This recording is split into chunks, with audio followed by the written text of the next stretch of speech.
부자와 빈자의 차이점은 기본적으로 부에 대한 갈망이 충족된 사람들과 부에 대한 갈망이 큰 사람들과의 차이점이라고 생각하면 됩니다. 기본적으로 부자란 더 이상 많은 부를 축적할 의사가 없다 혹은 욕심이 없던 사람이기 때문에 추가적인 부에 대해서 갈망이 크지 않습니다. 하지만 그 기대치가 크면 클수록 내가 충족되어 있는 부분이 부족하면 부족할수록 갈망의 크기는 커지게 되고, 이러한 갈망의 차이는 리스크를 선호하는 차이를 가져오게 됩니다. 그래서 부자는 자신의 부를 지키기 위해서 리스크가 낮은 곳에 투자를 하고, 부자가 아닌 사람은 자신의 부를 늘리기 위해서 리스크가 큰 곳에 투자를 하게 됩니다. 하지만 안타깝게도 이 두 가지 투자의 결과는 리스크가 낮은 쪽에 투자한 부자들의 승리로 귀결되곤 합니다. 이것은 리스크가 큰, 즉 부자에 대한 갈망이 큰 투자자들의 투자는 기본적으로 초조감이 반영되어 있기 때문에 시장에서 냉정함을 잃을 수밖에 없고, 그것이 근본적으로 부가 부를 불러일으키는 부의 구심력으로 작용하는 한 원인이 되기도 합니다. 기본적으로 2006년 지금 현재의 투자 환경은 과거와 다른 점이 아주 많습니다. 과거 우리가 고도성장기에 있을 때는 기본적으로 내가 현재 생활 여건이 지금보다 나아질 것이라는 믿음을 가지고 있기 때문에 그때는 누구나 열심히 산다는 것만으로도 사실은 그것이 자신의 노후나 그 외 자신의 부에 대한 투자를 하는 것과 같은 결과를 가져왔습니다. 본인이 태만하지 않는 한, 본인이 노력하는 한 지금 현재보다 나은 미래가 주어질 것이라는 믿음은 기본적으로 사람들의 생활 패턴을 바뀌게 만듭니다. 하지만 지금처럼 이제 고도성장기가 끝나고 이제 정체기에 접어들었을 때는 미래가 현재보다 더 낫지 않을 것이라는 불안감, 혹은 미래가 현재보다 더 나빠질 것이라는 불안감들이 사람들의 마음을 초조하게 만들고, 과거에는 같이 경제성장의 파이를 나누면서 모두가 정도의 차이는 있다 하더라도 모두가 좋아지는 환경에서 이제는 서로가 이루어 놓은 것을 서로가 조금 더 빼앗아야 하는, 즉 제로섬 게임이 벌어지는 환경입니다. 가슴 아프지만 이러한 철학적인 문제들은 금융지식이나 금융투자의 논리에 의해서 성자가 결정될 수밖에 없는 상황입니다.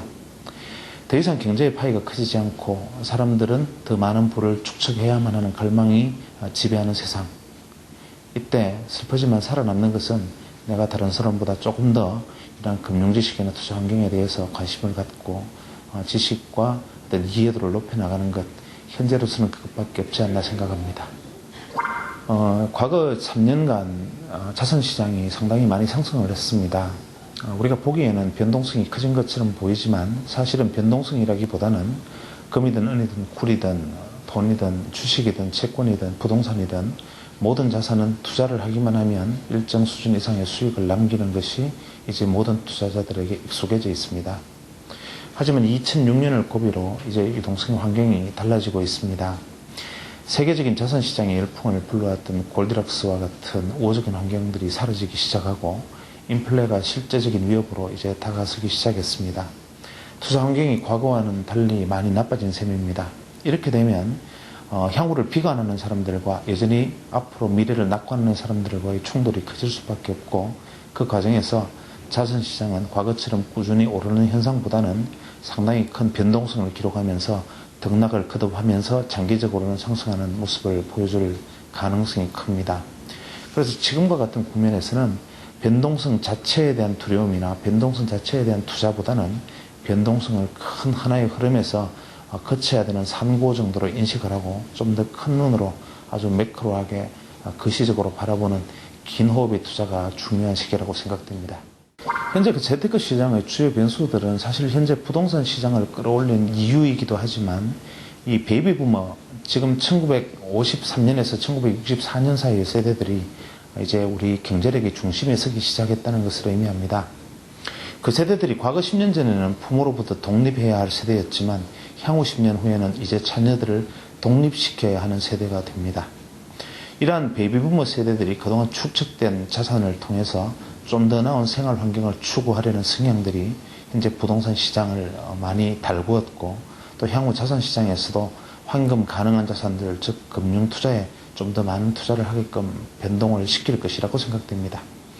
이러한 베이비부머들의 어떤 자산 패턴이나 운용 패턴의 변화가 현재까지의 상황을 모든 자산을 끌어올리는 방향으로 작동을 했다면, 이제 이 베이비부머들이 서서히 이제 부모의 세대, 즉 은퇴를 준비하는 시기에 들었을 때는 이런 왕성한 구매력이 반대로는 경기를 퇴조시키거나 또 특정 자산에 대해서 호감도를 낮추는 요인으로 작용하기도 합니다. 대표적인 경우만 하더라도 사실 거주용 부동산에 대한 수요가 향후 10년 후부터 급격히 떨어질 가능성이 크고, 이러한 측면에서 볼 때 이 인구 구조에 대한 아주 진지한 성찰이 없이는 투자 시장에서 의외의 낭패를 볼 가능성도 있습니다. 그래서 지금 우리가 투자 시장에서 가장 중요하게 생각되는 변수는 이 인구 구조, 인구 분포, 인구의 변화를 유심히 반영을 해서 투자의 어떤 계획을 세우는 것, 이것이 무엇보다 중요한 때인 것 같습니다. 사실 좀 난감한 질문이지만 저는 본래의 정체성이 의사라는 직업을 가지고 있는 사람입니다. 어떤 직업이든 마찬가지겠지만, 예를 들어서 사무직에 종사하시는 분들이 등산을 잘 하시는 분도 있고, 혹은 경찰관 중에 그림을 잘 그리시는 분도 있듯이, 저는 그저 평범한 한 사람의 의사로서 경제에 좀 더 관심을 가지고 있는 사람일 뿐입니다. 좀 더 직설적으로 이야기하면 이러한 투자 문화라는 것은 제게 있어서는 하나의 취미에 가까운 일이고, 모든 분들이 각자 자기가 장기가 있듯이 못난 제게 그저 유일한 장기라면 이러한 경제 환경을 바라보는 눈이 조금 더 트였다는 점입니다. 그래서 저는 여전히 제 직업적 정체성은 좋은 의사가 되지 못하는 데 대한 안타까움을 가슴속에 새기고 현재 제 직업에 충실할 생각입니다. 현재 투자 전문가로 불리는 현상들은 상당히 부담스럽고 오히려 제가 벗어나가고 싶은 징후로 작용하기도 합니다. 지금 인생관이나 가치관을 이야기할 만한 나이는 저도 연배에 이르지는 못했습니다. 하지만 제가 좌우명으로 삼고 있는 것, 그저 제 자신을 경계하거나 견책하면서 살아가는 주제는 원하세세 생생처 상어반야 불태전이라 불리는 이 보국사님의 발원문입니다.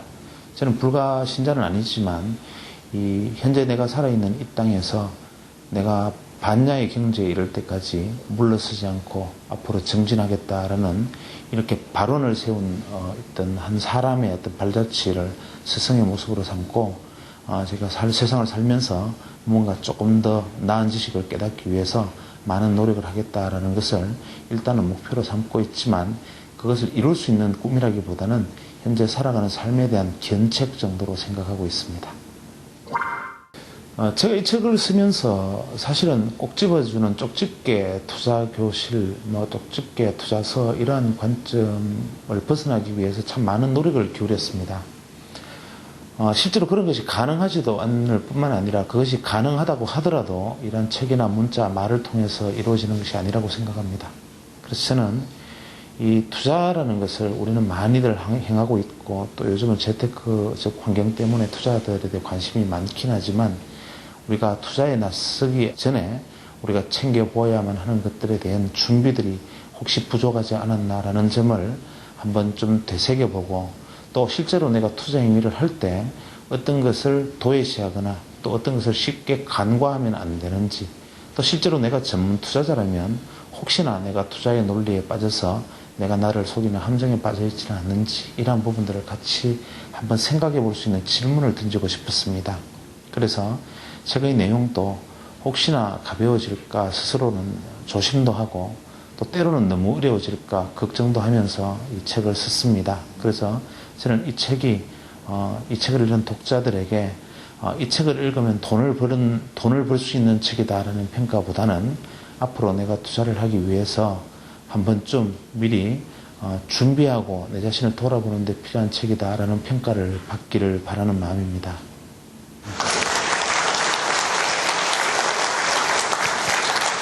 일단 주제가 부자라는 아주 섹시하고 매력적인 제목을 가지고 있습니다. 부자라는 말이 주는 그 느낌은 굉장히 행복한 것이야. 상상만 해도 가슴 떨리는 이야기입니다. 부자. 혹자에 따라서는 마음의 부자, 어떤 사람들은 이제 경제적으로 풍요로운 사람, 이렇게 다양한 기준이 있을 것이고, 사람마다 부자를 생각하는 견해들이 틀릴 거라고 생각합니다. 제가 이 부자가 얼마 정도가 부자인가를 알아보기 위해서 여러 군데 아는 분들한테 설문조사를 해봤었습니다, 먼저. 보편적으로 일반인들은 약 10에서 15억 정도를 부자라고 얘기하고, 은행 PB센터에 계시는 분 중에서 강남 쪽에 계시는 분들은 현금으로 50억 정도를 24시간 이내에 동원할 수 있으면 부자다, 이런 얘기를 강북 쪽에서는 약 30억 정도라고 얘기를 하셨습니다. 현금 50억 정도를 그냥 바로 즉시에 동원할 수 있는 사람이 부자다 이렇게 얘기를 하는 이야기를 CEO 조찬 모임에서 물어보니까 웃더라고요. 그건 이제 구상유치다. 그 정도는 용돈이라고 할 수 있다. 뭐 이런 정도로 이야기를 하셨습니다. 또 이런 같은 질문을 지금 이제 그 마스크 끼고 휠체어 타시면서 갑자기 재판받으러 다니시는 모 자동차 그룹 회장님한테 여쭤보면 부자라 그러면 최소 뭐 1조 정도는 돼야 그래도 좀 산다라는 얘기를 하지 않을까 뭐 이런 기준으로 얘기를 할 것 같습니다. 그렇게 놓고 보면 이 부자라는 것에 대한 답은 사실 없는 겁니다. 그래서 우리는 부자를 이야기하기 전에 내가 스스로 부자란 무엇인가에 대한 질문을 사실 먼저 던져야 됩니다. 저는 정의하기를 부자라는 것은 내가 욕심이 없는 상태를 부자라고 생각을 합니다. 그냥 철학적으로 하는 얘기가 아니라 경제적으로 그렇습니다. 어떤 이유에서든 내가 포기를 했었든 아니면 꿈이 적었었든 아니면 그것으로 만족을 했었든 간에 더 벌고 싶은 욕심이 없고 이만하면 됐다라는 생각이 들면 부자라고 생각합니다. 현재가 부족하고 더 가져야 된다는 생각이 있으면 부자가 아니고 더 가져야 한다는 갈망이 크면 클수록 그 사람은 더 가난한 사람이겠지요. 부자라는 것은 더 가지고 싶은 생각의 갈망의 크기가 적을수록 부자에 다가서 있는 사람이라고 생각될 수 있습니다. 하지만 이런 공자님 같은 얘기가 과거 10년, 20년 전에는 사실 먹혀 들어갔지만 지금은 이런 얘기하면 말은 맞지만 실제로는 사는 게 그게 아니야 이런 얘기들을 하십니다. 왜 사는 게 그게 아니냐 하면 우리가 사실 지금 부자라고 말들은 하고 있지만 어떻게 보면 사실은 부자를 쫓는 건 아닙니다. 지금 여기 앉아 계시는 분들은 최소 뭐 기초자산이 500억 정도 되는 부자들이시기 때문에 제가 하는 이야기가 별로 와닿지는 않겠지만 그냥 보통 사람 기준으로 놓고 보면 우리가 부자라는 꿈이 실제로 내가 수백억의 재산을 가지고 돈의 무게에 짓눌려서 사는 게 괴로운 그런 것을 이야기하는 것은 아닐 거라고 생각합니다. 그저 내가 나이 들어서 편안하게 먹고 살고 내 자식 공부시키고 죽을 때까지 큰 돈 걱정만 안 하고 살면 돼. 사실 이게 부자인데 이거는 이제 부자라는 이름으로 포장을 하다 보니까 좀 묘해지는 상황이 됐습니다. 지금 우리가 이런 부자에 대한 열망을 사실 굉장히 많이 가지게 된 이유도 우리 스스로 자기 눈을 자기가 찌른 결과라고 생각이 됩니다. 우리가 20년, 30년 전에는 우리 부모님들은 사실 뭐 부자가 되면 좋지만 은퇴나 노후 뭐 이렇게 부자에 대해서 재테크 이렇게 결사적으로들 살지 않으셨거든요. 우리가 은퇴 노후 이런 얘기가 등장한 게 불과 5년 전입니다. 넓게 보면 한 10년 전부터 약간씩 이야기가 등장하다가 최근 몇 년 사이에 은퇴 노후 준비를 해야 되고 막 스스면은 부자가 되는 꼭 집어주마 이런 책들이 막 아주 이제 사방에서 오르고 책 제목에도 부자만 달리면 베스트셀러가 됩니다. 내용과 상관없이. 저도 앞에 부자를 그래서 달았습니다. 근데 사실은 그 과거에 우리가 그 속해 있던 시대가 이제 개발 시대일 때 되게 못 사는 나라들일수록 출산율이 높습니다. 이유는 인간이라는 것은 자고로 내가 태어날 때부터 자기 밥그릇을 차고 나온다는 농담이 속담이 사실입니다. 못 사는 나라일수록 부가가치가 워낙 낮기 때문에 그저 머리수가 많으면 자기가 밖에 나가서 들어올 때 철사 한 개만 주워가지고 들어오더라도 나만 살림에 보태면 된다 이런 관점에서 애들을 계속 놓는 거지요. 그래서 우리가 예전에 그 부자 되는 논리 중에 가장 가슴에 와닿는 논리는 저는 이겁니다. 부자가 되고 싶으면 나갔다 들어올 때 뭐라도 하나 쥐고 들어와라. 그래서 하다못해 뭐 철사 조각 하나 못 조각 하나라도 쥐고 들어오면 부자가 된다. 이 말이 저는 구구절절 옳은 말이라고 생각합니다. 그래서 그 구구절절 옳은 말을 실천하기 위해서 우리 어머니 아버지들은 굉장히 그 많은 수의 자녀들을 계속 생산을 하셨지요. 제가 고모님이 8분이신데 이런 일들은 사실 왕왕 있었습니다. 그런데 좀 살만해지면 오히려 인구가 줄어들기 시작하죠. 사람을 줄입니다. 이렇게 사람이 많을 때는 그 사람이 가지는 한 사람당의 부가가치는 낮더라도 그 사람이 자기가 일용할 양식 이외에 플러스 못 하나라도 생기기 때문에 애를 많이 낳는 거지요. 그런데 문제는 이제 이렇게 인구가 많아지면 대신 또 그 많은 사람들이 먹고 살아야 되기 때문에 장사를 하거나 생산을 하거나 하는 소비계층이 두터워지고 그러면 경제가 빨라집니다. 우리는 그런 개발 시대를 이미 지나왔고 지금 각광받고 있는 중국이나 베트남, 브릭스 같은 나라들은 과거 우리가 70년대, 80년대에 해왔던 고도 성장기를 이 사람들은 한 20년 뒤에서 지금 따라오고 있는 거지요. 근데 어쨌거나 간에 우리는 그런 고도 성장기를 거쳤습니다. 고도 성장기의 장점은 뭐냐면 시작은 미화가였지만 미래가 창대한 겁니다. 그냥 현재 아무리 미약하고 내가 형편이 없지만 내일이 지금보다는 낫다라는 확신들은 다들 가지고 있습니다. 지금 내가 50만 원 월급 받고 방직 공장에 일을 하면서 24시간, 20시간씩 일을 해서 50만 원밖에 못 받지만 내년에 55만 원 받을 것이라는 확신이 있는 거지요. 그래서 그때만 해도 본인이 나태하고 태만하지 않는 한 열심히 사늘기만 하면 먹고 살았습니다. 우리 부모님들은 새벽에 일어나서 리어카 끌고 다니면서 연탄 배달하고 또 세탁소에 나가서 새벽부터 저녁 때까지 다리미질 하면서도 5명, 6명 되는 자녀들을 다 시집 장가 보내고 살았지요. 이분들이 지금보다 훨씬 더 경제적으로 부족함이 많았음에도 불구하고 노후나 은퇴라는 준비나 대비 같은 것들을 전혀 하지 않았습니다. 왜냐하면 이분들은 부자였기 때문입니다. 왜냐하면 4명이나 5명 되는 자녀들을 거느리고 있으면 애들을 시집장가 보내놓기만 하면 그 5 중에 하나 안타만 치면은 그 중에 하나가 나를 챙기기 때문에 내가 사실 노후 문제는 자녀들 중에 하나 안타 잘하면 홈런 치면 게임이 끝나는 거고 이런 상황에 놓여 있었고 설령 4명, 5명, 적게는 3명의 자녀가 다 실패해도 설마 내 밥상에 숟가락은 그 중에 하나는 놔주기 때문에 우리가 그 중에 아주 반인격적이고 비도덕적이고 비윤리적인 배덕한 인간이 아닌 다음에는 내 자식이 나를 책임질 거라는 것, 즉 자식 이꼴 보험정서였거든요. 그래서 노후나 은퇴는 완전히 보장되어 있었는데 최근에는 20대 그 대학생들한테 여론조사를 해보면 85%가 부모를 부양할 의사가 없다라고 얘기를 합니다. 그래서 내가 예전에는 3명, 4명의 자식을 우리 어머니들은 키우면서도 쏟아부었던 정성에 몇 배나 되는 정성을 이제 1명, 2명 있는 자녀들한테 내가 쏟아붓고 있는데 저만 해도 그렇습니다.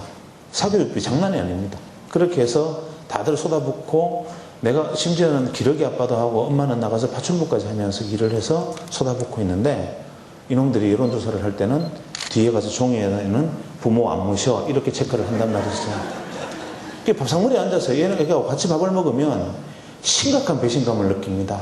내가 벌어와서 이 녀석이 입에 지금 숟가락을 넣고 밥을 먹고 있는데 이놈은 나를 배반할 놈이거든요. 그래서 세상에 믿을 사람이 하나도 없는 겁니다. 그래서 노후 은퇴 스스로 준비해야겠구나. 지금 내가 가진 걸 이놈한테 다 퍼주면 이놈은 내 뒤통수를 때릴 거다. 그렇기 때문에 내 스스로 살아남아야 한다. 이런 불안감이 사실은 노후나 은퇴에 대한 준비를 서두르게 만들었고 어떤 면에서는 역설적으로 그게 부자 일품을 만들었습니다. 그래서 우리가 개념적으로는 부자가 되고 싶다고 생각하고 많은 돈을 벌고 싶어 하는 것처럼 생각되지만 의외로 우리 꿈은 소박합니다. 그냥 늙어도 내가 가진 일용할 양식을 해결할 수만 있다면 내가 늙어 죽을 때까지 자연사 할 때까지 큰 걱정 없이 살 수만 있다면 그저 이렇게만 되면 만족하겠는데 그게 안 될 것 같으니까 불안한 겁니다. 전 국민의 85%가 지금 그게 안 된다고 합니다. 물론 인구의 15% 정도는 충청도에서 20만 원짜리 정도 농사를 짓다가 행정수도 대박 만든 분도 있습니다. 또 인구의 한 5% 정도는 아버지 엄마가 물려주신 자산이 수십억 되는 사람도 있습니다. 하지만 속칭 저 같은 어둠의 자식들은 부모로부터 물려받기는 고사하고 이제 오히려 부모님이 제 가족이 되는 경우들이 있죠. 이 경우는 자기 손으로 해결해 나가야 되는데 전 인구의 85%입니다. 그래서 내가 어떻게 해결할까? 얼마가 있으면 내가 일용할 양식을 해결할 수 있을까를 고민을 하고 있는데 옆에서 겁나는 소리들을 해댑니다. 보험사에서 찾아와서 노후에 10억이 있어야 먹고 산다는데요. 또 다른 사람이 찾아와서 그것도 인플레 감안을 안 해서 그렇지 인플레 감안하면 15억 정도는 돼야 된다는데요. 이런 얘기를 합니다. 그래서 내가 계산을 가만히 해보면 오히려 마이너스 5천만 원에 집에 아파트 중에서 60% 대출받고 살고 있는데 지금 10억, 15억 그러면 감이 잘 안 옵니다. 그래서 10억, 15억을 어떻게 하면 벌까? 이런 고민을 하다 보니까 지금 여기 앉아 계시는 거지요. 근데 이 10억이라는 돈이 우리가 믿든 안 믿든 사실은 큰 돈이 엄청나게 큰 돈인 건 분명합니다. 우리가 도시근로자가 평균 임금이 약 한 250만 원 정도 지금 세후에 평균이 된다고 하는데 250만 원을 받는 가장이 아주 아내가 살림을 잘 살아서 한 100만 원 정도 저축하고 150만 원으로 애들 교육시키고 내가 먹고 산다면 되게 알뜰한 가정이고 성실한 가정입니다. 월 100만 원을 저축 가능하다고 생각을 하지요. 그러면 10억을 만드는데 얼마의 기간이 필요하냐면 그리 긴 기간은 아닙니다. 한 77년 정도 시간이 걸리죠. 그러면 지금 내가 이제 40이라고 가정하면 117세에 노후 준비가 끝나고 그 노후를 누리고 살면 한 150세까지만 살면 좀 덜 억울할 것 같은데 대개의 사람들은 노후 준비가 끝나기도 전에 자연사하게 됩니다. 그래서 지금 우리가 현재와 같은 환경에서 노후 준비를 할 수 있는 유일한 사람은 갓 태어난 신생아가 지금부터 월 100만 원씩 계속 저축을 해서 칠순잔치를 하고 난 다음에 그로부터 7년이 지나서 이제부터 노후 준비 끝 하고 선언을 하면 됩니다. 끔찍하지 않습니까? 그러면 우리는 여기 계시는 거의 대부분은 10억이 없다라고 가정하면 우리는 앞으로 은퇴 이후에는 어떻게 됩니까? 일용할 양식을 찾아서 파고다공원에 앉아 있어야 됩니다. 사실은 심각하지요. 그러니까 겁나는 겁니다. 그래서 여기에 대한 해결책으로 저는 책에서 아주 쉬운 말을 썼습니다. 내가 전제하기를 현재 금리로 예금을 한다면 이라고 그랬지 꼭 예금을 한다면 이라는 말을 떼면 꼭 77년이 아닐 수 있다 이런 말을 아주 섹시하게 써놨습니다. 뭐냐 하면 수익률에 투자를 하는 거지요. 방금 제가 말씀드린 것은 어디까지나 그냥 예금 금리로 하는 얘기입니다. 그래서 예금 옛날처럼 차곡차곡 모을 때 경제성장이 확실해지고 앞으로 내 미래소득이 점점 증가할 때는 가장 확실한 수단은 예금입니다. 과거에 부자 되는 방법은 통장 몇 개 있나 따져보면 되고 그때만 해도 저축왕 선발되는 게 영예였지요. 지금은 저축왕이 선발되면 쪼답니다. 지금은 이런 어떤 수익률 기준으로 바라볼 수밖에 없는 상황, 즉 차곡차곡 돈을 모으면 77년이 걸려야 10억에 도달할 수 있는데 만약에 연수익률 10%를 올린다면 그것이 30년대로 단축이 되고 연수익률 15%로 수익률을 올린다면 그것이 20년 정도만 하면 10억에 도달할 거고 만약에 연수익률 30%가 간다면 내일 아침에 10억이 생깁니다. 그래서 결국 해답은 수익률밖에 없지요. 아니면 도둑질을 하든가. 그래서 내가 정상적인 방법으로서 돈을 벌어서 내가 목표로 하는 가는 방법은 수익률이다. 이렇게 생각을 하면 또 하나 딜레마가 생깁니다. 작년 사례를 들어보면 작년에 주식시장이 코스피가 50% 정도 이상 올랐고 코스닥이 100% 정도 올랐습니다. 부동산 경우에 따라서는 2배 이상 다 올랐지요. 최근 3년간 부동산 가격이 3배 오른 데도 있고 대구에 있는 모 지역의 땅값은 10배 오른 데도 있습니다. 전국적으로 땅이든 부동산이든 금덩어리든 심지어는 비속 카드든 만간 수원까지 사두면 올랐습니다. 그런 수익률이 지금 우리가 익숙해져 있으면 어떤 생각이 드느냐 하면 금방 그것이 손앞에 다가와서 잡힐 것 같은 그 부라는 것의 목표가 마치 내 손앞에서 파르르 움직이는 파랑새와 같은 느낌을 사실 받게 됩니다. 하지만 원래 어떻습니까? 금방 주식시장의 경우는 15% 정도 하락하고 부동산도 지금 드디어 하락세를 보이기 시작하고 있습니다. 우리는 현재 수익률로 밖에 갈 수 없다는 것에 대해서 동의를 한다라고 가정하면 이 수익률을 그럼 어떻게 갈 것이냐에 대한 질문이 다음 번째 질문이어야만 하는데 수익률이라는 말에만 우리가 팔리게 됩니다. 예를 들어서 수익률의 관점에서 그러면 15% 이상 10% 20%씩 높은 수익률을 올리는 방법을 끊임없이 찾아다니면서 주식 투자를 하든 부동산 투자를 하든 재테크 강의를 듣고 고수가 찍어주는 물건을 사고 신문 경제지 뒤집어서 가장 좋은 투자 수단을 선택해서 투자를 하면 금방 부자가 될 수 있겠네. 물론 맞습니다. 여러분이 주식을 사면 주식시장이 무조건 오르고 여러분이 주식을 팔면 주식시장은 그때부터 떨어지고 부동산을 사면 그때부터 부동산이 폭등하는 일을 계속 경험하면 실제로 그런 일을 우리는 경험할 수가 있습니다.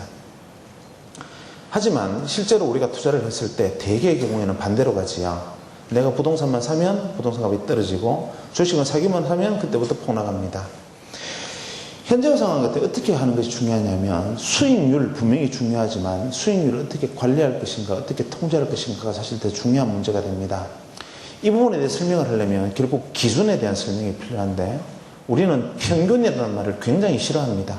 대개 사람들은 평균이라는 말은 굉장히 거슬리게 생각하죠. 왜냐하면 자기 도치라는 부분이 일정 부분 있기 때문에 나는 내가 어떤 부분에 있었을 땐 평균보다는 넘는다고 생각합니다. 여러분들한테 제가 실험을 해볼까요? 제 앞에 계시는 분이 얼굴이 뭐 우리나라 평균적으로 생기셨네요. 이러면 상당히 안 좋습니다. 좀 개성적이시고 평균은 넘는 것 같습니다. 그렇겠지요. 실제로 이분이 굉장히 추하게 생기셨어도 하다못해 키라도 평균은 넘어야 됩니다. 그게 도저히 안 되면 하다못해 뭐 성격이라도 평균이 넘을 거고 그것도 안 되면 지능지수라도 평균이 넘어야 되겠지요. 그래서 우리는 평균이라는 말에 대해서 굉장히 거부감을 가지고 있는데 이 재테크에서 평균이 얼마나 무서운가를 한번 생각을 해보죠. 지금 여러분이 1억 정도가 종잣돈이 있다고 가정을 합니다. 뭐 대개 100억은 있으시겠지만 1억이 있다고 제가 과소평가를 하고 말씀을 드리면 이 1억을 가지고 크게는 말고 연 10%의 수익을 올린다고 한번 생각을 해보죠. 우리는 10%만 작년에 주식시장은 50%, 코스닥은 100%, 부동산도 100% 올랐는데 10% 정도에 오르지 않겠나. 은행 금리도 지금 5% 넘은 상황이니까 그렇게 가정해서 10% 수익률을 관리를 한다고 생각을 하면 지금부터 30년간 1억을 가지고 연 10%씩 계속 수익을 올리면서 관리를 하면 30년 후에 얼마쯤 될 것 같습니까? 17억 5천만 원입니다. 그러면 30년은 고사하고 대개 그 훨씬 이전에 우리가 10억 만들기라는 목표는 도달해버리고 향후 30년 후에는 10억 만들기라는 꿈을 이룬 다음에 나머지 7억은 기분 나쁘니까 갖다 내 버려도 괜찮습니다. 그런데 놀랍게도 이 30년간의 투자 기간 중에서 10년째, 20년째, 30년째 딱 3번만 수익을 못 올린 해가 있었다고 생각을 합니다. 마이너스도 아니고 그냥 제로. 그러니까 그 해에는 본전했다 하는 것이 3번이었고 27년간 10%씩 계속 올리면 어떤 결과가 나오느냐 하면 갑자기 13억 천으로 쪼그라듭니다. 딱 3번의 결과로도. 그런데 만약에 조금 운이 없어서 27년간 10% 수익을 계속 올렸는데 10년째, 20년째, 30년째 딱 3번만 마이너스 10%가 되면 9억 5천만 원으로 줄어듭니다. 30년 중에 단 3번 뒤로 많이도 말고 딱 10%만 갔을 때 결과는 30년간 간 것과 27년 간 것이 2배의 결과의 차이를 가져옵니다. 이것이 상징하고 시사하는 바는 대단히 큰 것입니다. 우리가 수익률 하면 제일 먼저 생각하는 것은 얼마나 큰 수익률을 올릴 것인가에 우리는 집착을 합니다. 하지만 얼마나 큰 수익률을 올릴 것인가 해서 그 큰 수익률을 잡을 수 있는 확률은 굉장히 낮습니다. 우리가 실제로 부자가 되는 가장 확실한 방법은 무엇이냐면 지속적이고 통제 가능한 범위 안에서 안정적이고 지속적인 수익률을 올리는 겁니다. 우리가 워렌 버핏이라는 부자를 알고 계실 겁니다. 워렌 버핏은 세계에서 2번째 부자입니다. 이 사람은 지난 40년간 투자를 하면서 단 한 차례도 상위 30% 이내에 드는 투자 수익률을 올리지를 못했습니다. 그런데 세계 2위의 부자가 됐다고요? 그런데 이 사람의 장점이 하나 있었습니다. 지난 투자 기간 동안 단 한 번도 마이너스로 간 적이 없습니다.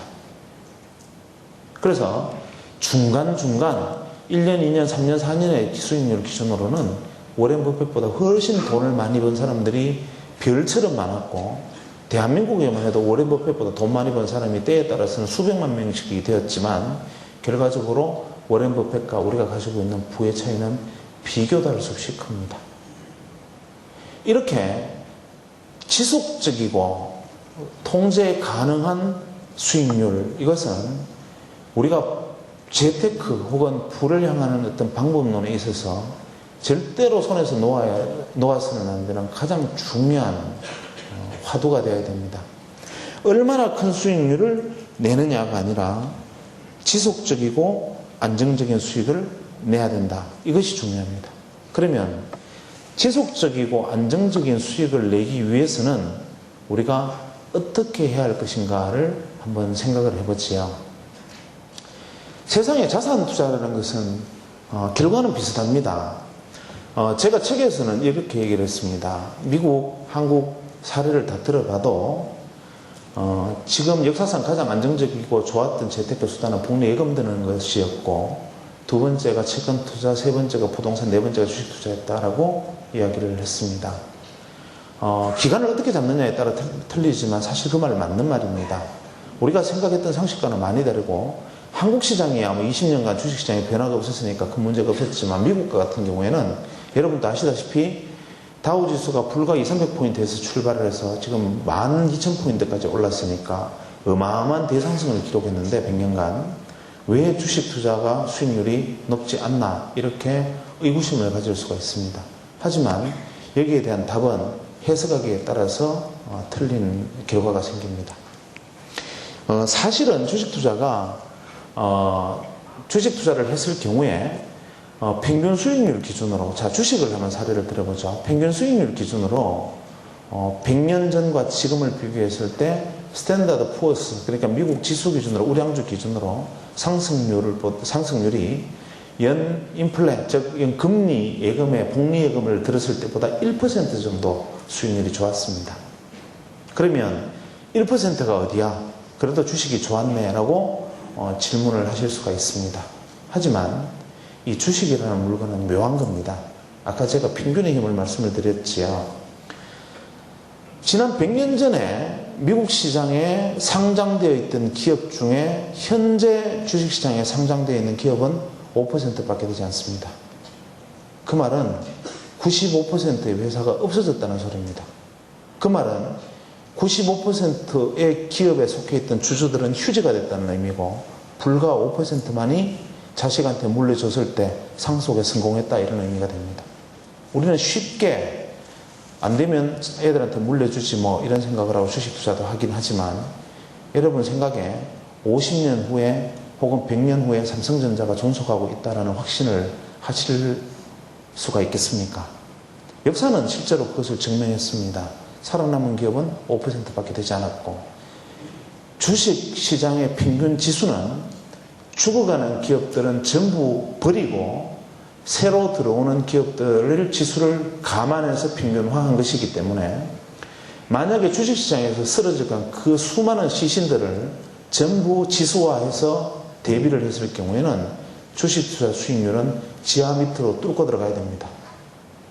그래서 지금 우리가 속고 있는 것들, 예를 들면 주식 투자에서 수익률이 높았다라고 말하는 것은 기본적으로 살아남은 기업에, 그것이 내가 투자 기간 전체를 통틀어서 그 기업이 망하지 않았다는 전제 하에서 그 수익률을 의미하는 것이지요.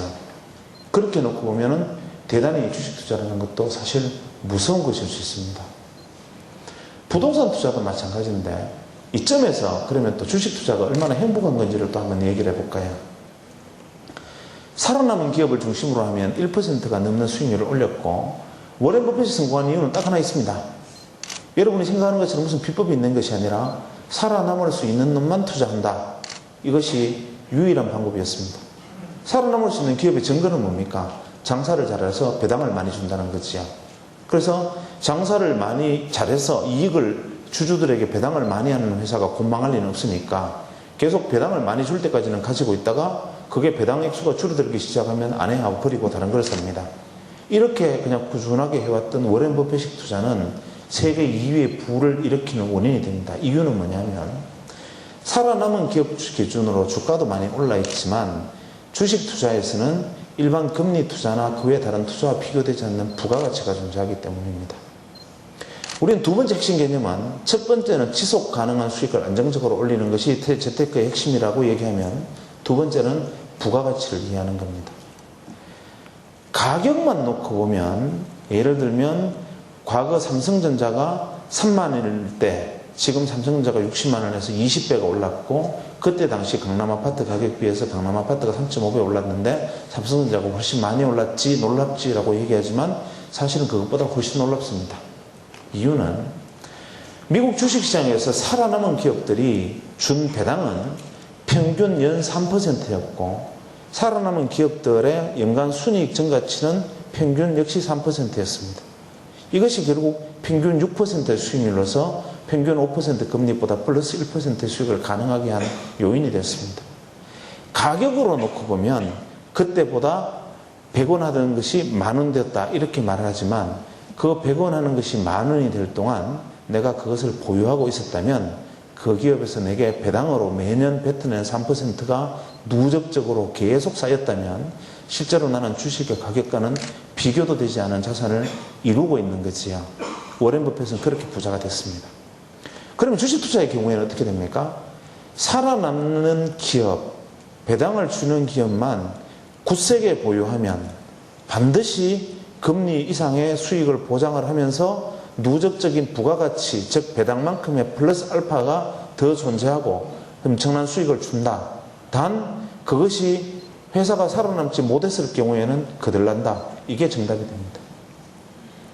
부동산의 경우에는 어떻게 됩니까? 50년 전에 동네 야산을 하나 샀는데 지금 50년 만에 동네 야산이 20배가 올라서 이번에 팔렸습니다. 도시계약이 들어가서. 우리는 이렇게 얘기를 합니다. 20년 전에 예금에 들었을 때보다 지금 수익률이 더 컸어. 이렇게 얘기를 하지만 사실은 그렇게 오른 것은 바보짓 한 겁니다. 만약에 내가 상가 임대용 빌딩을 하나 사서 10년 전에 산 것이 10년 동안의 금리보다 높은 가격으로 상가가 똑같은 건물이 팔렸으면 그것은 실제로 가격에서도 이익이 남았지만 임대료 수입을 지속적으로 계속 가져왔기 때문에 그것은 실제로 부가가치가 상당히 큰 투자로 플러스 알파를 가지고 있었습니다. 만약에 야산이나 우리가 공터를 하나 가지고 있다가 그것을 부가가치를 가지지 않고 가격이 올랐다면 그것은 부가가치가 제로입니다. 주식 투자를 했을 경우에는 배당을 주는 주식을 가지고 있었을 경우에는 부가가치가 플러스 알파로 컸지만 배당이 없는 주식이었다면 부가가치는 없습니다.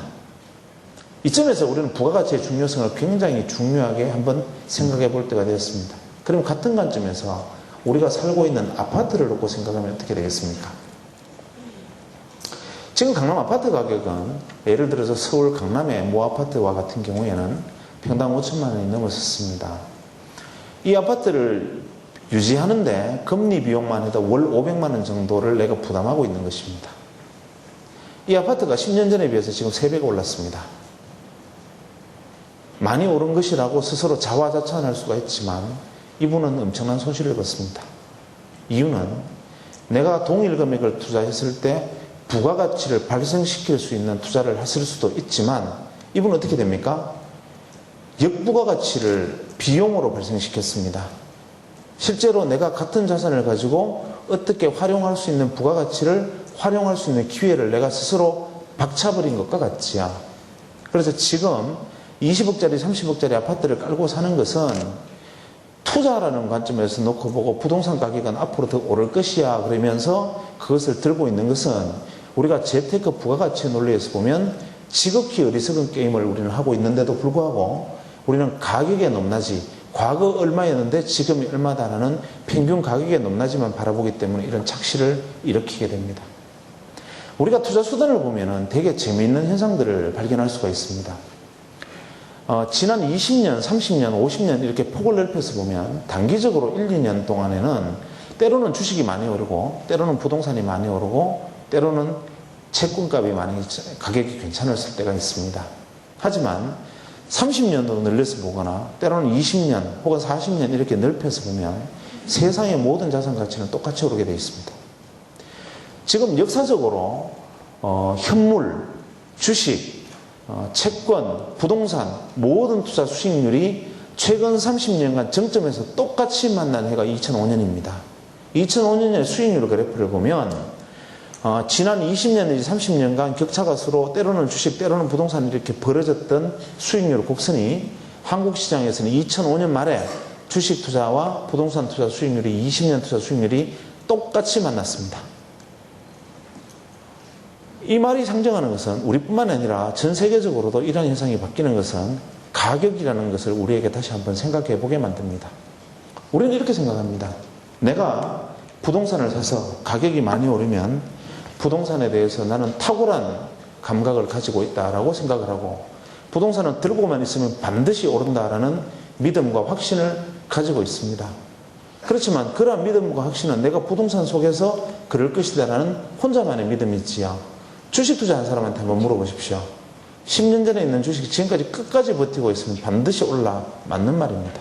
대한민국이 망하지 않는 한, 즉 그 기업이 또 망하지 않는 한.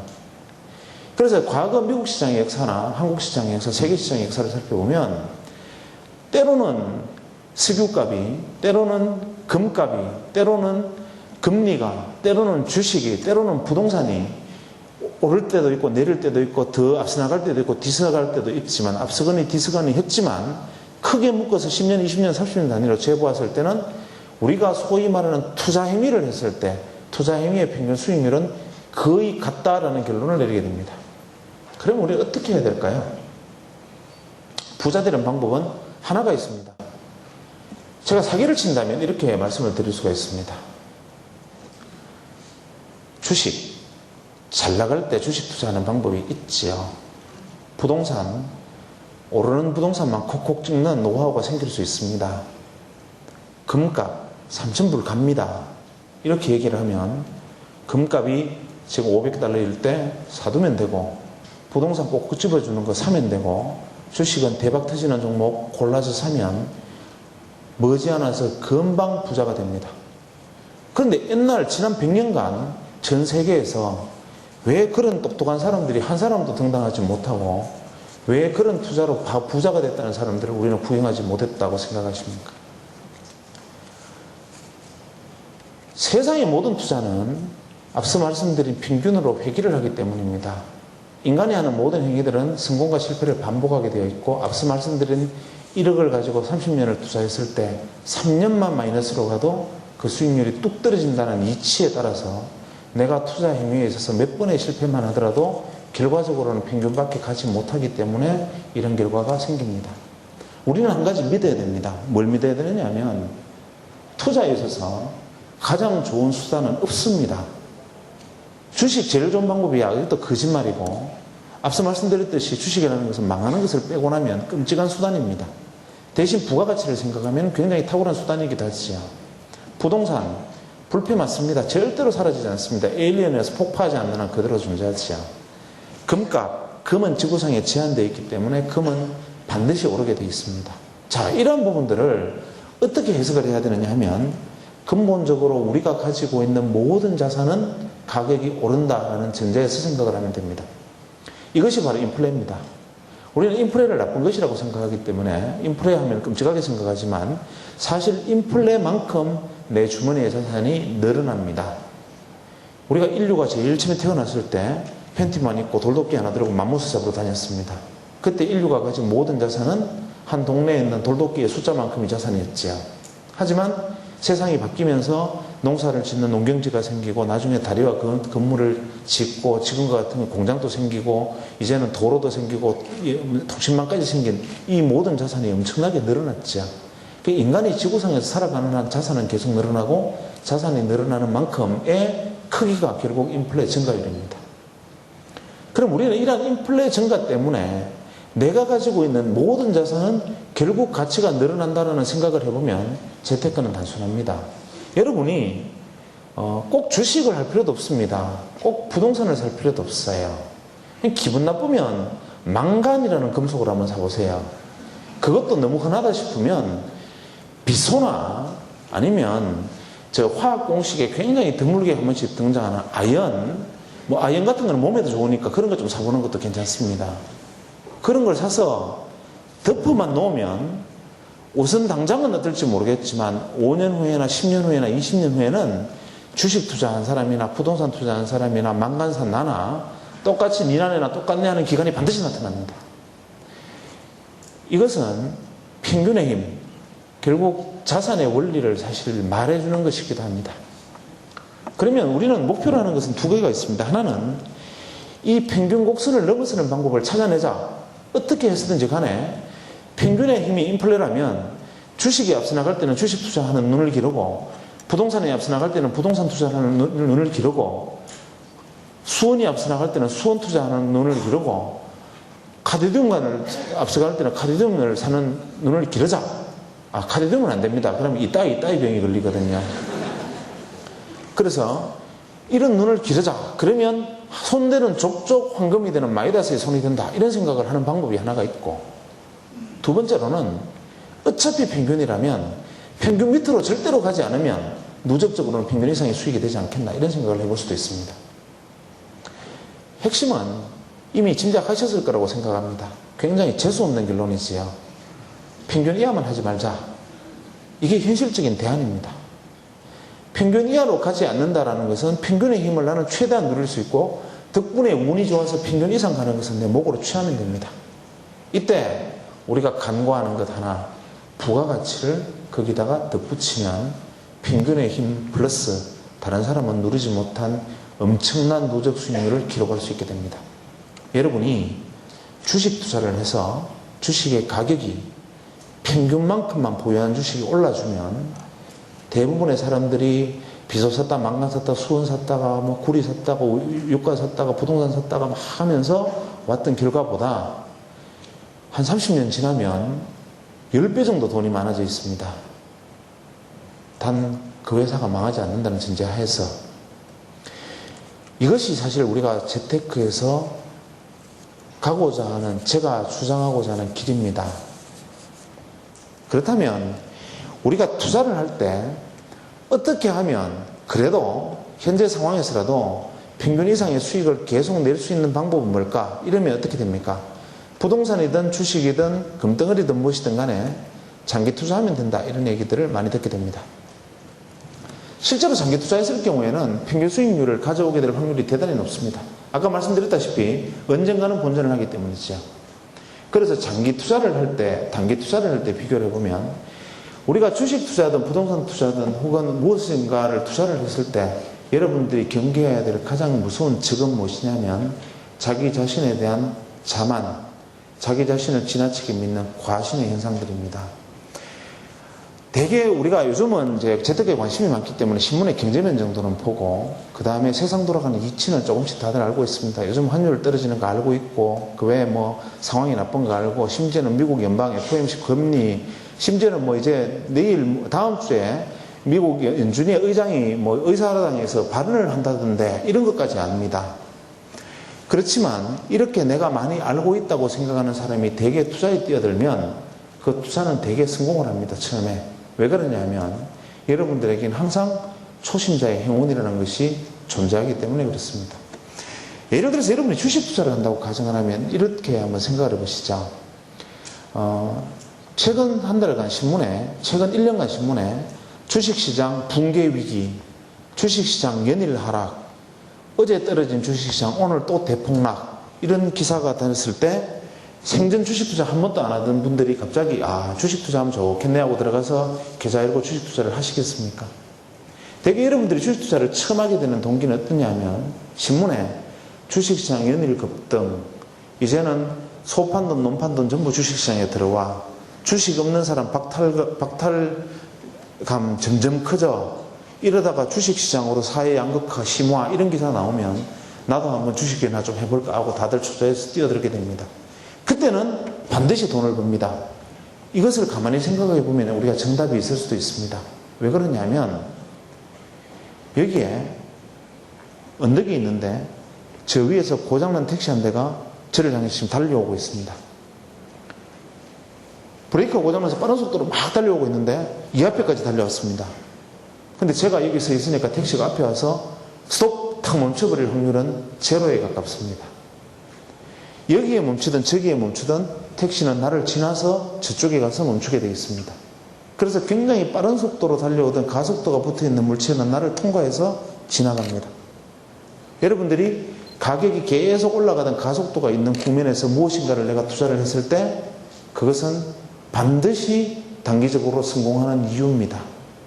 만약에 계속 주식시장이 오른다는 이야기를 듣고 한 번도 주식 투자를 한 적이 없는 분이 처음으로 주식 투자를 시작해서 오늘 내가 주식 투자를 해서 주식을 딱 샀는데 이것이 대한민국 주식 역사상 한 번도 도달하지 못한 최고가고 그 다음날부터 주식이 연일 급락해서 앞으로 그 가격에는 절대로 돌아보지 못할 최고 상투를 잡을 확률이 만약에 여러분에게 존재한다면 사실은 나가서 무엇인가를 해도 다 성공할 확률입니다. 로또를 사도 당첨될 거고 무슨 짓을 해도 1등을 할 겁니다. 그만큼 확률이 없는 일입니다.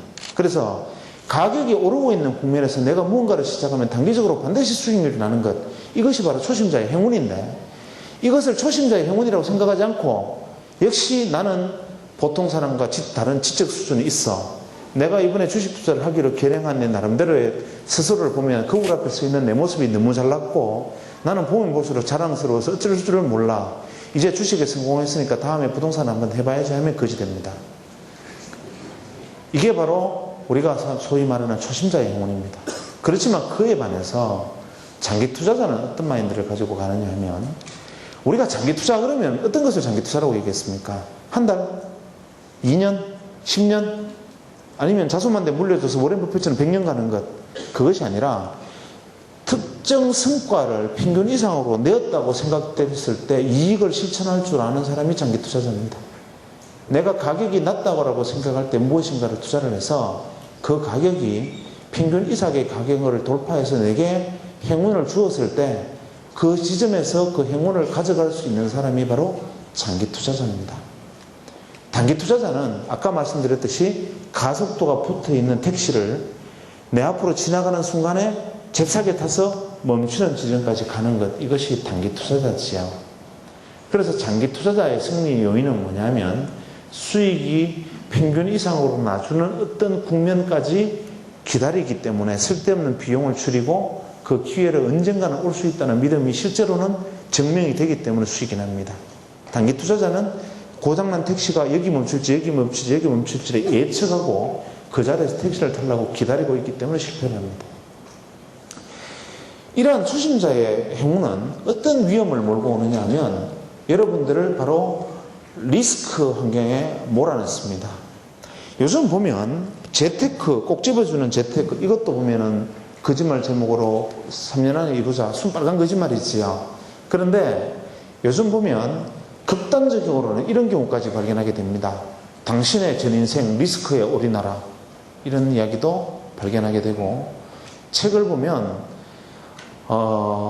킬리만자로의 은행가가 들려주는 돈 이야기, 이런 책들을 보면 하여튼 리스크를 걸어라, 리스크에 승부해라, 당신의 전 인생을 리스크에 걸고 대박을 터뜨려라, 이런 부추김들을 하게 되는데, 물론 그런 부추김에 성공을 한 것처럼 보이는 사람이 있을 수는 있겠지만 우리가 리스크가 얼마나 무서운지를 이점에서 한번 생각해 볼 필요가 있겠습니다. 수익은 아까 제가 말씀드렸다시피 관리되고 계획되는 범주 안에서의 수익만 수익입니다. 예를 들어서 내게 100억 원의 자금이 있다고 가정을 합니다. 100억 원으로 신발 공장을 차리고 싶다.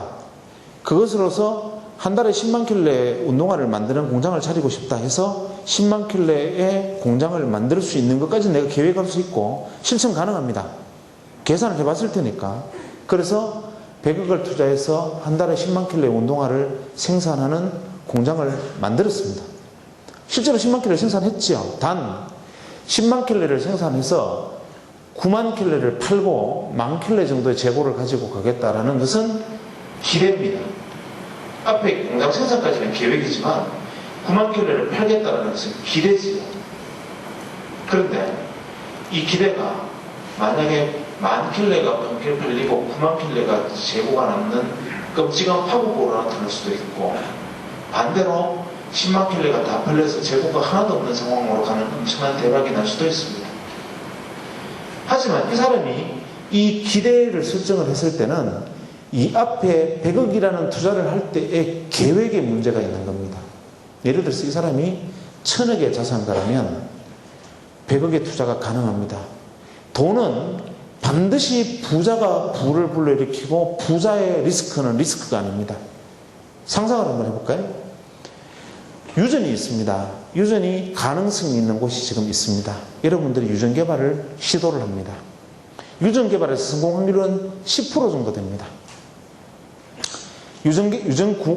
시추공을 하나 뚫는데 100억이 듭니다. 단위수가 너무 크니까 별로 실감이 안 나시죠?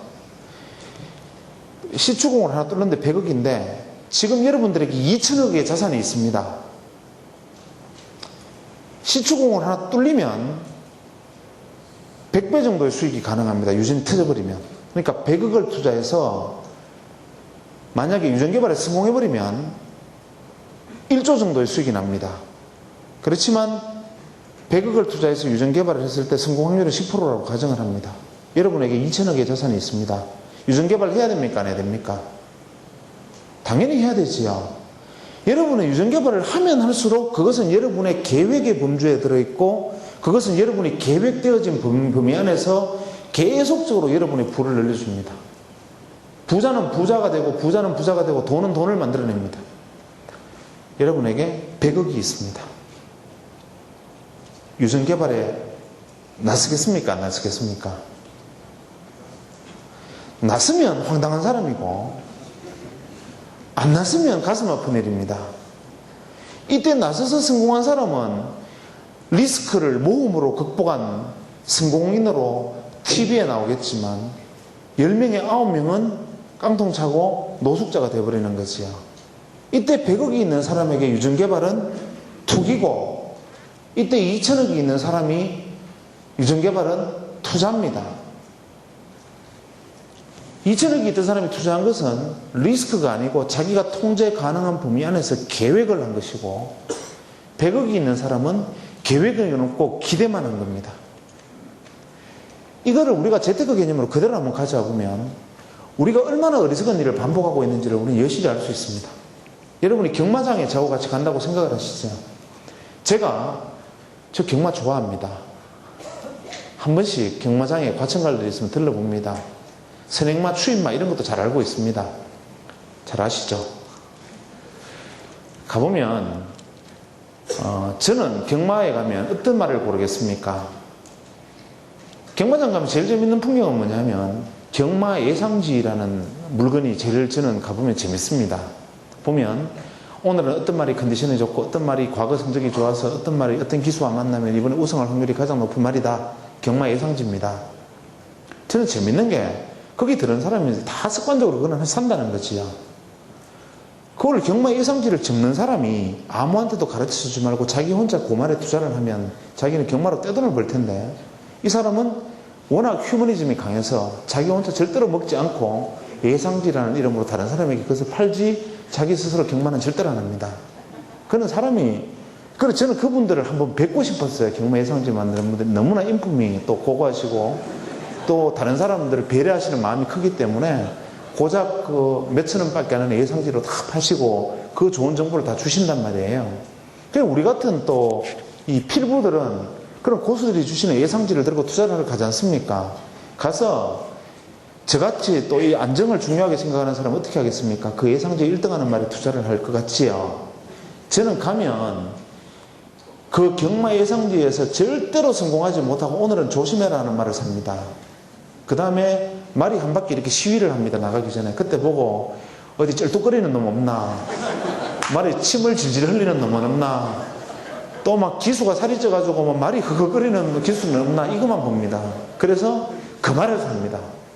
왜냐하면 잃어봐야 어차피 내가 주머니에 용돈 쓰려고 했던 돈을 그냥 잃는 것 뿐이고 나는 여러 번 안 하니까, 성공하면 대박이 터지는 겁니다.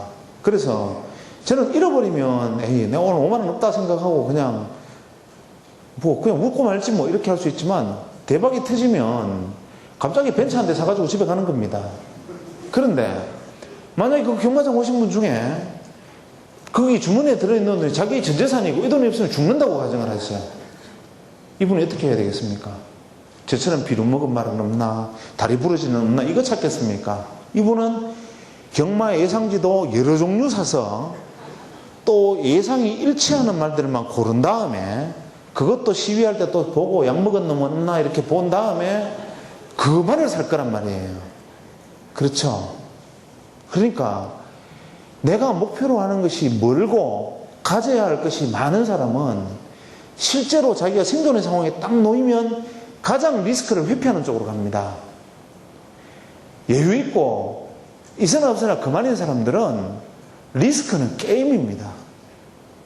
그러니까 뭐냐면 우리가 리스크를 즐겨라, 리스크를 올인하라 하는 거는 그 리스크를 올인하라고 말하는 사람이 지가 즐겨야 되는 일을 남들에게 하라는 거지요. 그래서 우리가 정말 중요하게 생각해야 되는 것은 뭐냐면 내가 내 자신을 평가하는 겁니다. 내가 도달해야 될 거리가 얼마나 있나를 생각을 해보세요. 사람마다 틀립니다. 지금 여기 앉아 계시는 분은 제가 보기에 최소 1,000억은 있으십니다, 지금. 그런데 안타깝게도 자기 목표가 1조예요. 그러니까 이분은 지금 9,000억을 모아야 되니까 이분은 지금 갈망이 무지하게 크고 이상 가난한 사람이에요, 지금. 이분은 철저하게 리스크를 관리하고 손해보지 않는 투자를 하기 위해서 리스크로부터 거리를 두고 밑바닥에서부터 차곡차곡 돼지 저금통부터 시작해야 됩니다. 근데 그 옆에 앉아 계시는 분은 제가 보기엔 1억도 없어 보이는데 이분은 목표가 1억이에요, 보니까. 그러니까 내가 땅바닥에 등을 눕히고 그저 하늘을 떡 쳐다보면 별 보이는 집에 사는데도 만족하는 분이에요. 이런 분들은 어떻습니까? 아무거나 하지 뭐 하고 길거리에 가서 바다 이야기 같은 데 가서 빠친거 한번 해도 괜찮습니다. 이게 우리가 재테크에 있어서 가장 중요한 거고, 그런 측면에서 놓고 본다면 현재 은행의 ELS 상품 같은 경우에는 굉장히 이 재테크의 구조를 명확하게 대변하고 있는 겁니다. 은행이 ELS 상품을 가입하라는 것이 아니라 ELS 상품의 구조를 가만히 한번 생각을 해보세요. 내가 돈을 맡깁니다. 지급해야 될 이자가 있습니다. 이 사람에게 지급해야 될 이자만큼을 이 지구상에서 가장 위험한 투자 행위인 옵션에다 투자를 합니다. 재수 없으면 다 날립니다. 성공하면 수백 배 대박이 터지는 수도 있습니다. 그래서 ELS에서 성공해버리면 원금 대비 30% 수익을 불과 한 달 만에 주는 경우도 있습니다. 그렇지만 쫄딱 망해도 원금은 줍니다. 왜냐? 이자만으로 투자했거든요. 우리가 재테크에서 이 ELS 상품이 시사하는 바는 굉장히 큽니다. 무엇이냐면 내가 통제하고 계획 가능한 범주는 내가 관리되고 누적적이고 지속적이고 안전하게 계속 쌓아나갈 수 있는 투자 수단으로서 내가 계획하고 쌓아나가야 된다는 것을 의미하는 것이고, 그 범주를 벗어나는 잉여의 상품은 최고의 변동성을 가진 레버리지가 큰 상품에다가 냅다 갖다 던져버려도 괜찮다 이 말입니다. 그래서 내가 리스크나 변동성을 선택하는 크기는 내가 가지고 있는 잉여 자산의 크기란 말입니다. 그렇기 때문에 부자는 더 부자가 됩니다. 부자는 잉여가 많잖아요. 내가 먹고 살고도 돈이 많아서 정말 미치겠는데, 오늘도 여기 보면 여기도 돈이고 여기도 돈이고 여기도 돈이니까 몸무게가 너무 나가니까 벌써 던져버리고 막 집어내 버렸는데도 집에 가니까 가방 안에 돈이 있고 막 이불 베개 속에도 돈 들어서 돈 깔고 자고 이러니까 미칠 거 아니에요. 매트리스 안에 돈 있으니까 등백이고 이러니까 이분들은 모든 것을 이제 리스크에 거는 겁니다. 이렇게 하는 방법이 기본적으로 우리가 재테크에서 제가 말씀드리고자 가장 강조하는 법 중에 하나고, 어떤 강론적 부분들은 이러한 어떤 원론적 부분 안에서 모두가 통합이 되어 있습니다. 그 다음에 정말 부자가 되는 가장 확실한 방법은 하나 있습니다. 바로 여러분들이 가지고 있는 직관과 영감의 영역을 믿고 거기에 투자하는 겁니다. 한번 생각해 보십시오. 직관은 어떤 거냐면 이런 게 있습니다. 예전에 90년대 중반에 모 경제연구소에 제 친구가 연구원으로 근무를 했는데, 좋은 강연이 있으니까 한번 들으러 와보라 해서 외부에 있는 친구, 저하고 다른 친구 한 사람, 두 사람이 강연을 들으러 갔습니다. 그러니까 이런 강당에 이렇게 넓은 자리에 17명만 앉아있고 아무도 안 앉아있었어요. 왜냐하면 강사가 제 또래에 별로 별 것이 없는 사람이었고, 찢어진 청바지 하나 입고 티셔츠를 딱 입으면 티셔츠 UCLA 이렇게 써서 이런 티셔츠 하나 딱 입고 와서 칠판에다가 뭐로 얘기를 하는데 프랑스 유학 갔다 왔다고 방금. 그런데 자기가 주장하는 게 뭐냐면 미래 사회는 WWW가 지배하는 사회가 올 거다 이렇게 얘기를 하면서 책상에 칠판에다가 WWW 세 글자를 썼어요. 저는 보고 뭐 사람은 생각하기 나름이고 참 다양한 생각을 많이 하고 있구나. 너 혼자 많이 W 해라 하고 이제 지켜봤지요.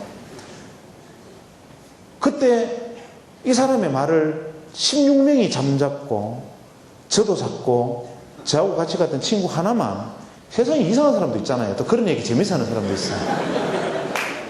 이 친구는 그거를 초롱초롱하게 들은 거예요. 들었는데 그로부터 2년 후 어떤 일이 벌어졌느냐 하면, 그때 칠판에 WWW를 썼던 사람은 현재 우리나라에 최선두에 서 있는 모 인터넷 기업의 대표, 수천억의 자산을 일구는 사람이 되었고, 그때 그 WWW의 세상이 온다라고 주장했던 사람은 단 몇 대의 컴퓨터 2명의 직원으로 시작해서 현재 과거 10년 이내에 우리나라가 만든 최고의 신흥부자가 됐습니다. 그때 17명 중에 안 자고 들었던 단 한 명의 제 친구도 그 말을 듣고 WWW를 가지고 뭐를 해가지고 지금 자산 1600억짜리의 기업을, 인터넷 기업을 가지고 이번에 또 오늘 또 뉴스에 무슨 났던 것으로 기억합니다. 이건 뭐냐면 똑같은 사물을 두고 그 사물의 움직임의 방향성을 직관으로 이 세상의 변화를 포착한 사람과 그렇지 않은 사람의 차이를 말하는 겁니다. 과거에 1910년대에 어떤 일이 벌어졌었냐면 산업혁명이 일어나서 영국에서 이 섬유공장이 방직공장이 막 만들어진 거대한 이 기관이 좀 줄어들어서 내연기관, 즉 철도를 만들었습니다. 세상 모든 사람들이 철도에 열광했지요. 이것이야말로 미래사회의 정답이다. 아무도 가지 못했던 상간오지에 있는 그 석탄과 자원들을 기차가 실어오고 한국에는 배들이 번성하기 시작했습니다. 철도 산업에 너도납시다 다 뛰어들었죠. 하지만 철도 산업에 한계가 있었습니다. 뭡니까? 기차는 아무나 살 수가 없는 겁니다. 철도 역시도 아무나 깔 수가 없는 너무나 엄청난 장치 산업이었기 때문에 개인이 투자해서 할 수 있는 일이 아니었음에도 불구하고 그 기차 한번 사보겠다고 다들 투자 조합을 만들어서 뛰어들었다가 실패를 했죠. 그때 한번 실패를 했던 뼈저린 경험 때문에 그 다음에 그로부터 10년 후에 헨리 포드가 작은 자동차 내연기관을 만들어서 자동차를 발명을 했을 때 아무도 그걸 안 샀습니다. 그런데 자동차는 내가 가고 싶을 때 아무 데나 아무 곳이나 실어다 나르고 그 자동차가 만들어지자마자 폭발적인 수요가 생기면서 자동차가 세상을 지배하기 시작했어요. 그래서 어떻게 됐습니까? 사람들이 뒤늦게 이놈이다 해서 너도 나도 미국의 당시의 모든 투자자들이 자동차 산업에 뛰어들었습니다. 그때 자동차 기업이 몇 개가 있었냐면 제가 정확히 숫자는 기억이 나지 않는데 248개로 하죠. 왜냐하면 아는 분이 없으니까. 거짓말은 이럴 때 하는 겁니다. 248개의 자동차 회사가 있었는데 지금 자동차 회사 몇 개 있습니까? 미국에 3개 남았습니다. 그때 248개의 자동차 회사에 투자에 뛰어들었던 모든 사람들이 처음에 자동차가 GM 주가가 30배로 급등할 때 뛰어들었다가 바로 1년 만에 70% 폭락하는데 다 나가 떨어졌습니다. 그 폭락의 과정에 245개의 자동차 회사가 망하고 3개만 살아남아서 결과적으로 오늘까지 왔습니다. 이때 어떤 것이 안목이라고 생각하십니까? 이런 일이 역사적으로 한 번만 있었느냐? 안 그렇습니다. 1920년대 자동차, 30년대, 40년대 전자산업. 지금 우리 전자 아무것도 아니지만 그때는 트랜지스터 라디오. 이거는 엄청난 신기술이었습니다. 트랜지스터 라디오가 등장했을 때 거기에 투자했던 사람들은 또 신흥부자들이 엄청나게 쏟아졌고 뒤늦게 투자한 사람들도 전부 그들 났지요. 그 다음에 어떻게 됐습니까? 40년대 자동차, 50년대 일렉트로닉스, 전자산업, 60년대, 70년대 반도체, 80년대 PC, 90년대 정보통신까지 왔습니다. 10년 단위로 계속 여러분이 신흥부자가 될 수 있는 기회는 세상은 계속 줬습니다. 그 기회들 다 뭐였습니까? 땅 사가지고 깔고 앉았었죠. 그러고 10년 만에 땅값 3배 올랐다고 좋아하고 있지 않습니까? 아까 제가 뭐라 그랬습니까? 땅 사서 깔고 앉아있는 것은 부가가치를 갖다 내버리는 거라 그랬지 않습니까? 그런 기회가 여러분들한테 불과 10년 전에도 있었습니다. 제가 1997년, 96년 말에서 97년에 한국이동통신에서 삐삐를 개발했고 핸드폰이 처음 등장했을 때 반드시 이놈은 대박이 터질 거라는 생각을 여러분도 아마 했을 거라고 생각합니다. 그때 한국이동통신 주가가 장외에서 2만 원에 거래됐습니다. 그때 제가 아는 사람이 그것을 2만 원대에 계속 사모았습니다. 그리고 난 다음에 무려 500만 원에 팔았습니다. 그래서 250배 수익률을 올렸죠. 그 다음에 그 당시에 인터넷 할 때 다음 한글과 컴퓨터 이런 것들이 미래 성장은 새로운 인터넷 환경이 미래를 지배할 것이라는 생각을 가지고 그때 인터넷에 뛰어들어서 저가에 샀던 사람 중에 또 한 사람이 지금 우리나라에 지금 떠오르고 있는 최대의 신흥 금융그룹의 총수가 되어 있지요. 뭐 때문에? 다음 커뮤니케이션 주식 하나 사기 샀기 때문에. 이게 안목이고 직관입니다. 10년마다 반복되고 있습니다. 지금 우리가 무엇을 보았습니까? 앞으로 우리에게 또 어떤 기회가 주어질 것 같습니까? 혹시 그런 질문을 하고 계십니까? 혹시 거울 앞에 서서 지금 내 앞에 새로운 주어진 기회가 어떤 것일까? 지금 세상이 바뀌고 어떤 것이 주도할 것인가에 대해서 한 번쯤 질문을 던지고 있느냐라는 것을 제가 지금 묻고 있는 겁니다. 혹시 그러한 것들을 보지 않고 삼성전자가 오늘 3천원 내렸는데 어떡하나? 오늘 뭐 목동 아파트가 보니까 뭐 1,000만 원 낮게 매물로 나한테 떨어지지 않으니까 이거 고민하고 있지 않습니까, 혹시? 혹시 신문에서 오늘 삼성물산 주가가 50원 올랐다는데 혹시 그것이 자사주 매입설 때문이 아닌가 막 찾아보고 검색하고 그거 막 하루 종일 체크하고 재료 찾고 이러지 않으십니까? 혹시 여러분들이 지난 투자를 하시면서 그 과정 속에서 혹시 이 WWW와 같은 이런 생각들을 한 번이라도 해보셨습니까?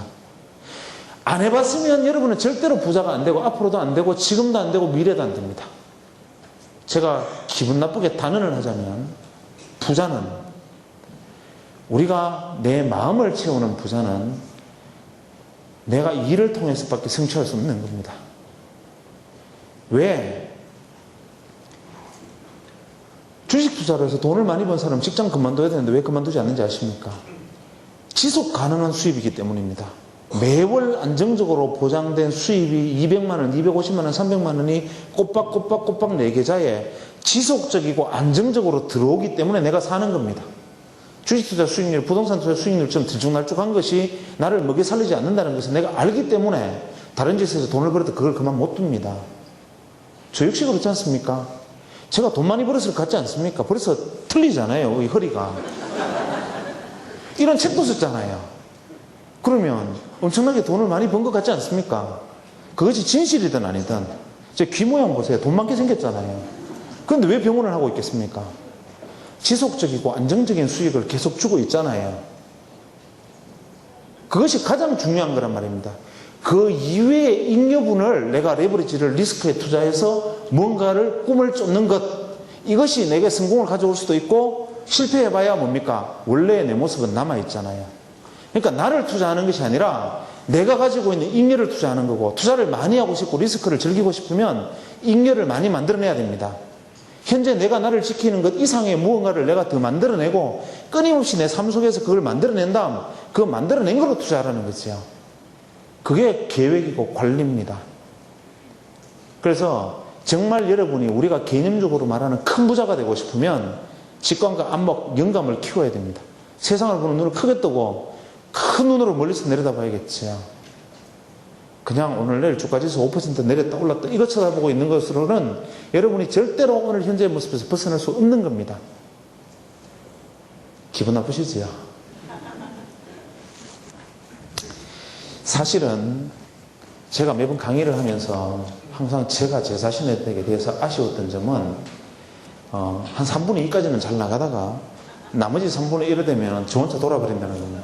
오버해버리는 거죠. 그래서 정작 해야 될 이야기를 다 못하고 지리밀릴돼서 시간 다 됐네요. 그래 죄송합니다 하고 또 갑니다.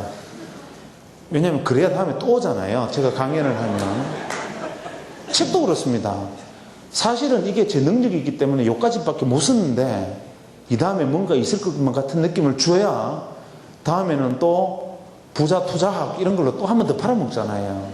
그래서 이것이 세상이 아마 서로 속고 속이는 관계가 아닌가 싶습니다. 다만 제가 농담처럼 지금 말씀을 여러 가지 드렸지만 오늘 이 자리는 제가 어떻게 생각하고 오셨는지 모르겠지만 뭐 대박 날 것을 꼭 집어주마 이런 생각으로 저는 이 자리에 오늘 서 있는 것이 아니고 아마 그런 자리였으면 이런 자리를 제가 만들지도 않았습니다. 그냥 우리가 부라는 것을 전제로 두고 지금까지 어떻게 생각을 해왔는지 그 부분에 대해 앞으로 어떻게 생각을 해야 할 것인지에 대해서 서로 한번 대화하고 우리가 이야기를 주고받지 않았지만 눈빛으로 한번 대화해보자는 거였고요. 저는 똑똑한 사람은 아니지만 전문가도 아니지만 최소한 한 가지 자신은 있습니다. 오늘 제가 했던 이야기들은 앞서 제가 말씀드렸다시피 80%의 거짓말의 가능성을 최대한 없애고 20%의 진실만을 이야기한 겁니다.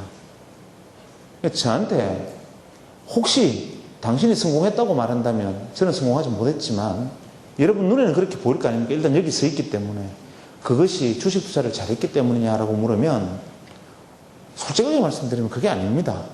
그게 아니고 저 역시도 뭐 주식 부동산 사고 팔고 하면서 스트레스 무지하게 받습니다. 아 오늘 내가 뭐 좀 사놨는데 내일 떨어지면 어떡하나 고민하고 막 집에서 막 화장실에 이게 막 배도 아프고 막 이렇습니다. 그런데 어떤 특별한 기회, 이 평균에 쭉 서 있다가 어떤 특별한 기회가 풍 튀어들 때 거기에 뛰어들 수 있는 준비는 하고 있었습니다. 그것이 기회라고 생각되어지기 전에 혹시나 그런 기회가 주어진다면 내가 어떻게 할 것인가에 대한 준비는 계속하고 살아야겠다는 생각을 해왔고 어쩌면 그것이 운이 맞아서 지금 제가 여기 서 있는지도 모르겠습니다. 그래서 제가 여기서 당부드리고 싶은 것은 여러분들이 알고 있는 찾고자 하는 파랑새는 없다라는 것을 반드시 말씀을 드리고 싶습니다. 절대로 파랑새는 없다. 두 번째, 파랑새가 없다는 전제하에서 어떻게 해야 되냐면 내가 계획되고 통제하는 범위 안에서 반드시 지속 가능한 수익을 올리기 위해서 최대한 노력한다. 세 번째, 잉여자산을 만들어내자. 잉여자산을 최대한 만들어내고 그 잉여자산을 가지고 최대한 리스크에 승부해보자. 잉여자산이 없으면 잉여자산이 만들어질 때까지 아무것도 하지 말고 일만 하자. 이 이야기를 하고 있는 거고, 네 번째로는 그냥 작은 부자, 내 마음의 부자는 이것만으로도 충분하지만 여러분이 혹시 한 시대를 뛰어넘는 부자가 되고 싶고 정말 그 부자가 된 다음에 그 돈을 인생의 의미가 있고 내가 두고 내가 갈 때 마음대로 쓸 수 있는 어떤 경제적인 어떤 힘을 가져보고 싶다 이런 생각이 들면 직관과 안목, 영감에 투자하라. 그것만이 소위 말하는 시대를 뛰어넘는 부자가 될 수 있는 방법이다. 이 말을 드리고 싶습니다. 제일 마지막으로 돈이라는 것은 어떤 분의 말씀처럼 사람은 공수래 공수고는 거짓말입니다. 공수래는 거짓말이죠. 날 때 왕후장상의 시로 태어날 수도 있고 혹은 노숙자의 아들로 태어날 수도 있습니다. 내가 태어났을 때 손에 쥐는 건 틀립니다. 그래서 공수래는 아니고 만수래일 수도 있고 빈수래일 수도 있지만 어쨌거나 날 때 수래는 틀리지만 확실한 거는 공수거입니다. 그래서 공수래는 아니지만 공수거는 확실한데 우리 이 중에 혹시 탁월한 직감과 영감을 가지고 시대를 뛰어넘는 부자가 되시는 분이 혹시 나오시면 겁나게 폼나게 공수거 한번 해버리세요. 그러면 정말 한 인생 잘 살았다 이런 얘기 할 수 있지 않을까라고 제가 감히 버릇없는 말씀을 한번 드려보고 싶습니다. 근데 문제는 그렇게 해보려면 일단 그만한 돈을 벌고 봐야겠죠. 쥐뿔도 없는데 내가 공수거를 하겠다 하는 것은 그것은 자기 변명이 지나지 않겠죠. 그래서 부라는 것은 때로는 필요한 것이기도 하고 우리가 부를 모으기 위해서 살아가는 모습들도 때로는 아름답기도 합니다. 긴 이야기 들어주셔서 고맙습니다.